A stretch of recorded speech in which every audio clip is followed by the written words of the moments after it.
भूत की कहानी। भूतिया पेड़। रौनकपुर नाम के एक शहर में राजा रौनक सिंह का राज हुआ करता था। वो हमेशा अपनी प्रजा के हित में कार्य किया करते थे।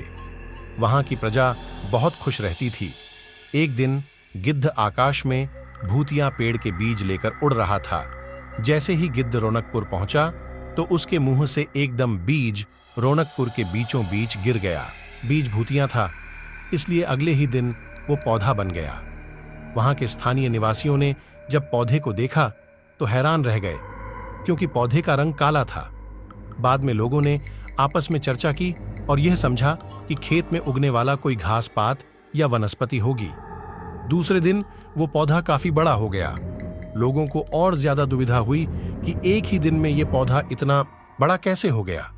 होते होते वो पौधा तीसरे दिन पेड़ बन गया। समय बिता और लोग भी तेजी से बढ़ने वाले पौधे के बारे में सोच सोचकर परेशान हो रहे थे।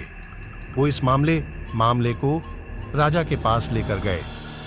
ऐसे जादुई पौधे का पता चलते ही राजा तुरंत उस जगह पर पहुंच गए। राजा को जैसे ही पता चला कि एक काले रंग का पौधा 3 दिन में पेड़ बना है, तो वो भी उस पेड़ को हैरानी से देखने लगे।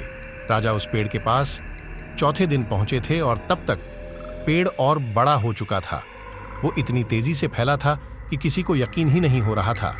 राजा समझ गए थे कि का रंग काला है, इसमें जरूर कुछ जादू टोना होगा। इसी सोच के साथ राजा ने घोषणा कर दी कि जो भी इस पेड़ को खत्म करेगा उसे वो इनाम के तौर पर 1000 सोने के सिक्के देंगे।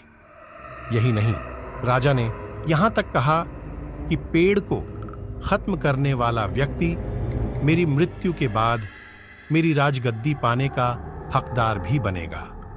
इतनी बड़ी घोषणा सुनने के बाद हर कोई पेड़ खत्म करने के लिए अपना दिमाग लगाने लगा। राजा के सारे चतुर मंत्रियों ने भी तरकीब लगाई, लेकिन पेड़ को कोई भी नष्ट नहीं कर पाया। किसी ने पेड़ के आसपास आग लगवाई तो एक मंत्री ने उस भूतिया पेड़ को हाथियों तक से खिंचवाया, लेकिन पेड़ को कुछ भी ना हुआ। अब लोगों के मन में डर बैठ गया और उन्हें लगा कि पक्का यह ऐसा वैसा नहीं बल्कि भूतिया पेड़ है। तभी उस गांव के एक समझदार व्यक्ति को राजा की घोषणा का पता लगा। जानकारी मिलते ही वह अपने गुरु के पास भूतिया पेड़ से जुड़े रहस्य को जानने के लिए पहुंच गया। गुरुजी ने अपनी ध्यान की शक्ति को एकत्र करके देखा और उससे पूछा, क्या तुम पेड़ को खत्म करना चाहते हो? समझदार व्यक्ति ने जवाब दिया, हां गुरुजी, सब उससे परेशान हैं। गुरुजी ने बताया कि उसे खत्म करने का एक ही तरीका है। इसके लिए तुम्हें उस पेड़ के आसपास नमक डालना होगा। इस तरकीब के बारे में जानते ही वो व्यक्ति तेजी से राजा के पास गया और कहा कि इस पेड़ के आसपास आपको नमक डलवाना होगा। ऐसा करने पर ही यह पेड़ खत्म होगा। राजा ने अपने सैनिकों को ठीक ऐसा ही करने को कहा। सैनिकों ने मिलकर पेड़ के चारों ओर खूब सारा नमक डाल दिया। नमक डालने के एक दिन बाद ही पेड़ का आकार कुछ कम हुआ। होते होते 5वें दिन तक पेड़ एकदम छोटा हो गया।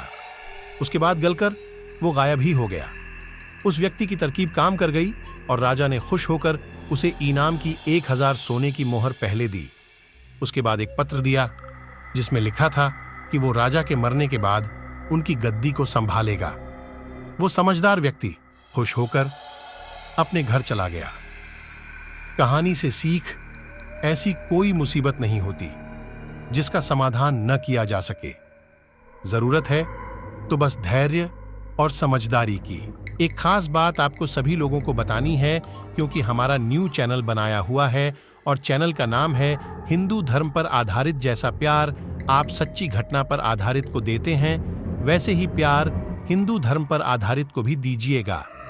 चैनल की लिंक डिस्क्रिप्शन बॉक्स में है। नेक्स्ट स्टोरी के लिए इंतजार रखिएगा। धन्यवाद।